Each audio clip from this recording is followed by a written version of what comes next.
আরে বন্ধু, আমি একটু রোগী না হসপিটাল আছি, তুই থাকে আমি তোদের বিকাল দেওয়ার মানে আমি আসতে হবে, সমস্যা নাই।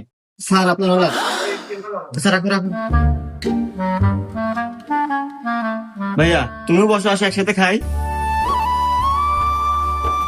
না স্যার, কি বলেন, আপনি খান। আরে ভাই সমস্যা নাই, খাও। আমার আবার একলা খেতে ভালো লাগে না, বসো।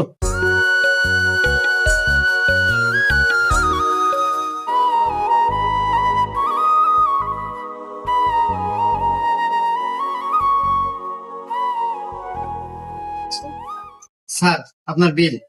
ও কয় টেবিল হয়েছে? স্যার 400 টাকা। তাই না? স্যার 200 টাকা কেন, 400 টাকা বিল হয়েছে। আল্লাহ, তুমি আমার সাথে খাইছাও না? হ্যাঁ স্যার, দুজন তো ভাগে খেলাম। 400 টাকা বিল হয়েছে, আমি 200 টাকা দিছি, আর তুমি 200 টাকা বইরে দিয়ে দিও। হুমুন্দি কয় গিরা